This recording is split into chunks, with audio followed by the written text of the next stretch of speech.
சென்னை மற்றும் புறநகர பகுதிகளில் காற்றுடன் கனமழை.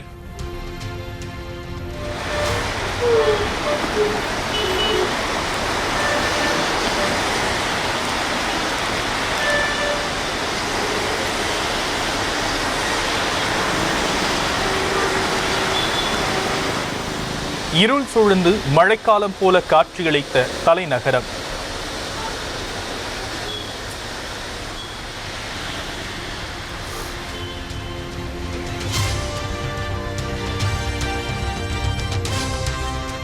சென்னை மற்றும் புறநகர பகுதிகளில் அடுத்த 1 மணி நேரத்திற்கு மழை நீடிக்க வாய்ப்பு.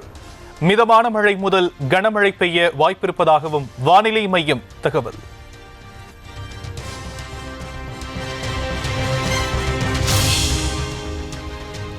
சென்னை, செங்கல்பட்டு, காஞ்சிபுரம், திருவள்ளூர் மாவட்டங்களில் பிற்பகல் 2:30 மணி வரை மழை நீடிக்க வாய்ப்பு.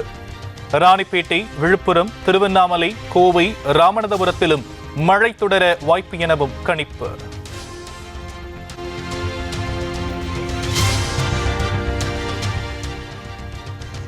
திருவள்ளூர் மாவட்டம் பொன்னேரியில் சுமார் 1 மணி நேரம் கொட்டி தீர்த்த கனமழை. பாடி ரயில்வே பாலத்திற்கு கீழ் தேங்கியிருந்த வெள்ளத்தில் பேருந்து சிக்கியதால் பயணிகள் அவதி.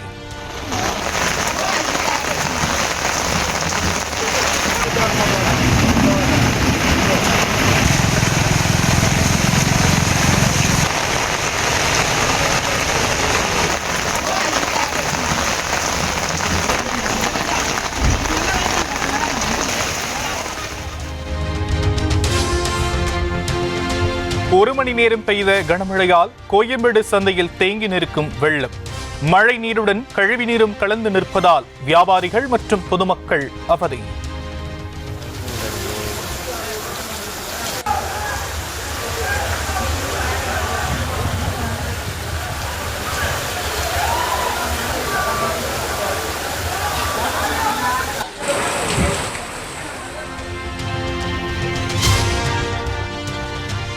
சென்னை, திருவள்ளூர் மற்றும் காஞ்சிபுரம் மாவட்டங்களில் இன்று ஒரு சில இடங்களில் கனமழை பெய்ய வாய்ப்பிருப்பதாக வானிலை மையம் தகவல்.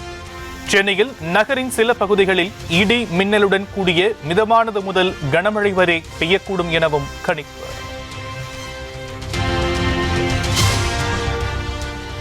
உள்ளாட்சி அமைப்புகளில் மாற்றுத்திறனாளிகளுக்கு நியமன உறுப்பினர் பதவி வழங்கும் மசோதாவை அறிமுகம் செய்தார் முதலமைச்சர் மு.க.ஸ்டாலின். நகர்ப்புற உள்ளாட்சிகளில் 650 மாற்றுத்திறனாளிகளும், கிராம பஞ்சாயத்துகளில் சுமார் 13,000 மாற்றுத்திறனாளிகளுக்கும் பிரதிநிதித்துவம். தமிழ்நாட்டில் இருக்க அனைத்து உள்ளாட்சி அமைப்புகளையும், அதாவது கிராம ஊராட்சி, ஊராட்சி ஒன்றியங்கள், பேரூராட்சி, நகராட்சி மற்றும் மாநகராட்சிகளில் மாற்றுத்திறனாளிகள் நேரடியாக தேர்தலில் போட்டியிடாம நியமன முறையில் உறுப்பினராகப்படுவாங்க. மாண்புமிகு முதலமைச்சர் அவர்களின் தீர்மானம் பேரவையின் முடிவுக்கு விடப்படுகிறது. ஏற்போர் ஆம் என்க, மறுப்போர் இல்லை என்க. ஏற்போரே அதிகம் என்று கருதுகிறேன். ஏற்போரே அதிகம். தீர்மானம் நிறைவேறியது. தமிழ்நாடு சட்டப்பேரவையில் கடும் அமளியில் ஈடுபட்ட அதிமுக எம்எல்ஏக்கள் 3 அமைச்சர்கள் மீது நம்பிக்கையில்லா தீர்மானத்தை கொண்டுவர அனுமதிக்காததால் வெளிநடப்பு.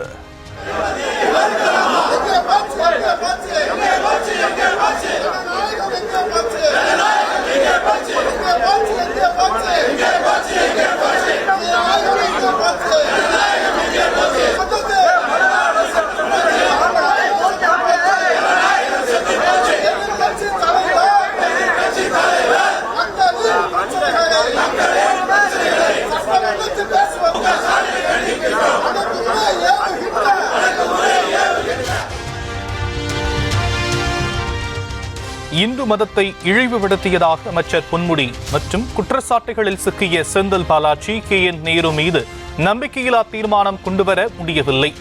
பரிசீலனையில் இருப்பதாக சபாநாயகர் காலம் கடந்ததாக எதிர்க்கட்சித் தலைவர் எடப்பாடி பழனிசாமி குற்றச்சாட்டு. முதலமைச்சர் திரு மு.க.ஸ்டாலின் அவர்களின் தலைமையில் செயல்படும் அமைச்சரை மீது நம்பிக்கையின்மை தீர்மானம் கொண்டுவர நாங்கள் கடிதம் கொடுத்து இது குறித்து விவாதிக்க வேண்டும் என்று பேரவைத் தலைவர் அனுமதி கொடுத்தோம். அனுமதி மறுக்கப்பட்டது என்பதை நேரத்தில் தெரிவித்துக் கொள்கின்றேன். அது என்னைக்கு பரிசீலனை வரப்போகுது? இன்னும் ஒரு 10 நாள் தான் இருக்குது. பரிசீலனை கொண்டு போயிருவாங்க. நாங்கள் பாஜகவுடன் கூட்டணி வைத்தால் உங்களுக்கு என்ன என திமுகவுக்கு எடப்பாடி பழனிசாமி கேள்வி. திமுகவுக்கு தேர்தல் பயம் வந்துவிட்டதாகவும் சாடல். நாங்க யார் வேணாலும் கூட்டணி வைப்போம். இவங்களுக்கு ஏங்க எரிச்சல் படுறாங்க? ஏங்க பயம்? இன்னைக்கு பயம் வந்துட்டது. அதிமுக ஒரு பிரதான கட்சி. நாங்க கூட்டணி அமைச்சா உங்களுக்கு என்ன கஷ்டமா இருக்குது? உங்களுக்கு என்ன எரிச்சல் படுறீங்க? நாங்க யாரோட வேணாலும் கூட்டணி வைப்போம். அது எங்களுடைய இஷ்டம்.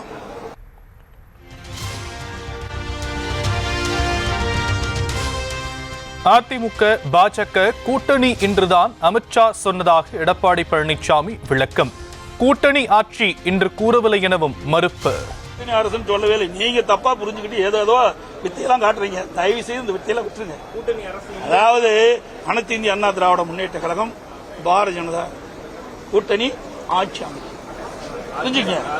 டெல்லிக்கு மாண்புமிகு பிரதமர் மோடி அவர்கள் தமிழ்நாட்டுக்கு என்னுடைய பெயரை சொல்லி சொன்னார். இதுல தான் நீங்க புரிஞ்சுக்க வேண்டியதானே.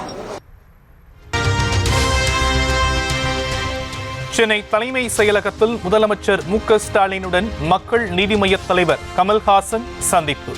ராஜ்யசபா சீட்டுக்காக சந்திக்கவில்லை எனவும் விளக்கம். அல்ல, நான் வரும்போதே கேள்வி கேட்டாங்க, நன்றி சொல்ல வந்திருக்கீங்களான்னு. ராஜ்யசபா சீட்டுக்காக நன்றி அப்படின்னு நினைச்சிட்டு இருந்தாங்க. அது பார்ட்டியில முடிவு பண்ணி யாருன்னு முடிவானதான் அப்ப நன்றி சொல்ல வருவோம். இப்ப வந்தது நன்றி சொல்லல, கொண்டாட வந்திருக்கோம். என்டிஏ கூட்டணியில் பாமக உள்ளதா என செய்தியாளர்கள் கேள்வி. இன்னொரு கூட்டத்தில் பதிலளிப்பதாக புறப்பட்டு சென்ற அன்புமணி. இந்தியா அலையன்ஸ்ல இப்ப ஏடிஎம் நன்றிங்க. இந்த கேள்விக்கெல்லாம் நான் மறுபடியும் இன்னொரு கூட்டம் மாநாடு மட்டும் இந்தியா அலையன்ஸ்ல இப்ப ஏடிஎம் நன்றிங்க. இந்த கேள்விக்கெல்லாம் நான் மறுபடியும் இன்னொரு கூட்டம் மாநாடு மட்டும். நீலகிரி மாவட்டம் மஞ்சூரில் வீட்டுக்குள் மர்மமான முறையில் உயிரிழந்து கிடந்த காங்கிரஸ் மாவட்ட பொதுச் செயலாளர் துர்நாற்றம் வீசியதை அடுத்து அக்கம்பக்கத்தினர் கொடுத்த தகவலின் பேரில் உடலை கைப்பற்றி போலீஸ் விசாரணை. ஈழத் தமிழர்களை இழிவாக சித்தரித்து காண்பிக்கப்பட்டுள்ளதாக ஜாட் திரைப்படத்துக்கு நாத்தகவினர் எதிர்ப்பு. கோவையில் ஜாட் திரைப்படம் திரையிடப்படும் தியேட்டரை முற்றுகையிட்டு போராட்டம்.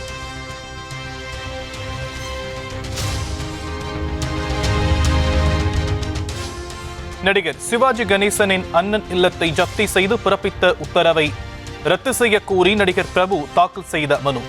விசாரணை முடிந்த நிலையில் தீர்ப்பை தேதி குறிப்பிடாமல் ஒத்திவைத்தது சென்னை உயர்நீதிமன்றம்.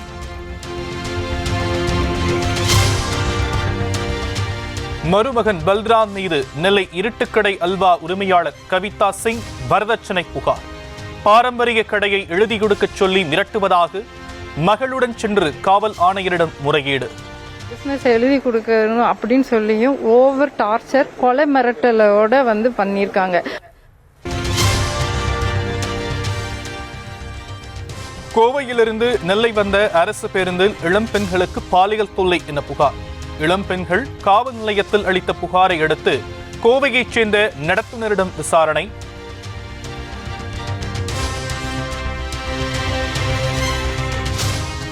புதுச்சேரியில் மீனவரின மாணவர்களுக்கான கல்வி செலவை அரசு முழுமையாக ஏற்கும் என அறிவிப்பு. மீன்வளம் மற்றும் மீனவர் நலத்துறை விழாவில் முதலமைச்சர் ரங்கசாமி அறிவிப்பு.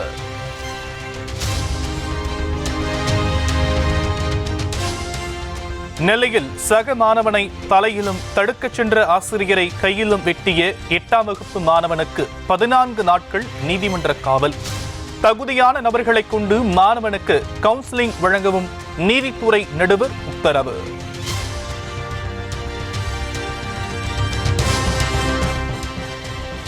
நெல்லை பாளையங்கோட்டையில் உள்ள ரோஸ்மேரி பள்ளியில் மாணவர்களின் பைகளில் தீவிர சோதனை.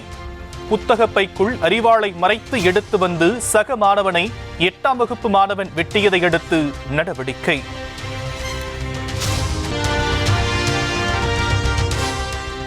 ஈரோடு மாவட்டம் பவானியில் 10ஆம் வகுப்பு பொதுத் தேர்வு எழுதிவிட்டு மாயமான 5 அரசு பள்ளி மாணவிகள் திருச்சி சமயபுரத்தில் பத்திரமாக மீட்பு. செல்போன் பார்க்க விடாமல் பெற்றோர் திட்டிக்கொண்டே இருந்த விரக்தியில் வெளியூர் சென்றுவிட முடிவெடுத்ததாக போலீசிடம் தகவல்.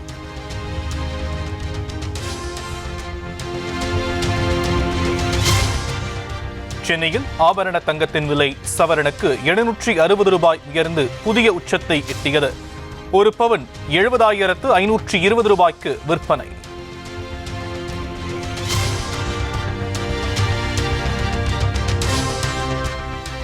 ஓசூர் கெலவரப்பள்ளி அணையிலிருந்து பாசனத்திற்காக திறந்துவிடப்பட்ட தென்பெண்ணை ஆற்று நீரில் நுரை பொங்கி வருவதால் அதிர்ச்சி.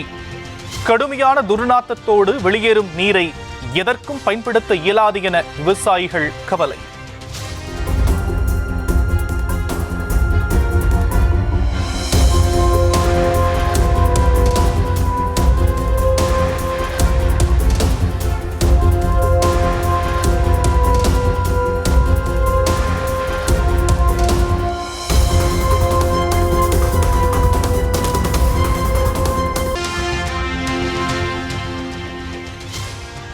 குருகிராம் நில வழக்கு தொடர்பாக ராபர்ட் வத்ராவிடம் அமலாக்கத்துறையினர் 2வது நாளாக விசாரணை. கணவரை பிரியங்கா காந்தியே காரில் வந்து இறக்கிவிட்டு சென்றார்.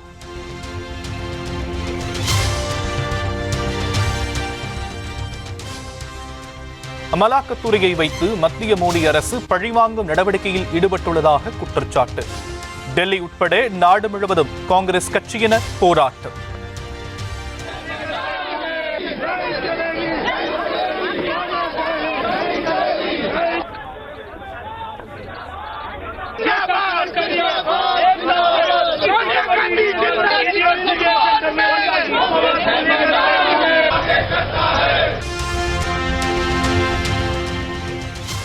ஹரியானா மாநிலம் குருகிராமில் வென்டிலேட்டர் சிகிச்சையில் இருந்த விமான பணிப்பெண்ணுக்கு பாலியல் வன்கொடுமை.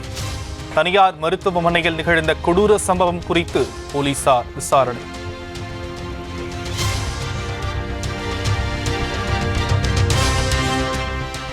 பயங்கரவாதிகளின் நடமாட்டம் குறித்த தகவல் கிடைத்ததால் ஜம்மு காஷ்மீருக்குட்பட்ட பல பகுதிகளில் தேடுதல் வேட்டை தீவிரம்.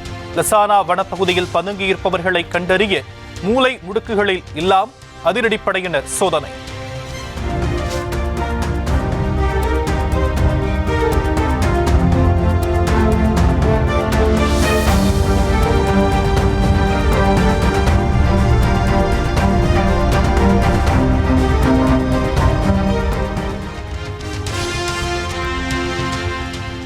மறைந்த பிரபல கேங்ஸ்டர் முக்தர் அன்சாரியின் மனைவியை தேடப்படும் குற்றவாளியாக அறிவித்தது உத்தரப்பிரதேச காவல்துறை. கொலை கொள்ளை வழக்குகளில் தொடர்புடைய அப்சா அன்சாரி குறித்து தகவல் அளிப்பவர்களுக்கு 1 லட்சம் ரூபாய் வெகுமதி வழங்கப்படும் என அறிவிப்பு.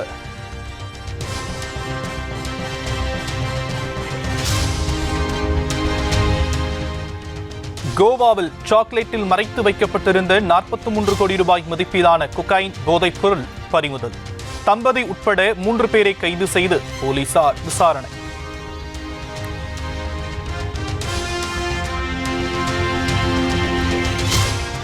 பெரு நாட்டின் முன்னாள் குடியரசுத் தலைவர் மற்றும் அவருடைய மனைவிக்கு 15 ஆண்டுகள் சிறை தண்டனை. தேர்தல் பரப்புரைகளுக்காக நிதி திரட்டுவதற்காக சட்டவிரோத பண பரிமாற்றத்தில் ஈடுபட்ட புகாரில் அதிரடி தீர்ப்பு.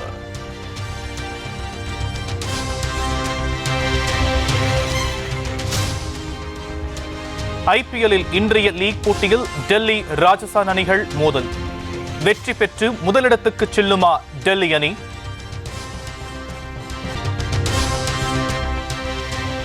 தேனி வீரபாண்டி கௌமாரியம்மன் கோவில் சித்திரை திருவிழா கொடியேற்றம். 1 மாதம் நடக்கும் திருவிழாவுக்கான தொடக்க விழாவில் பக்தர்கள் பங்கேற்பு.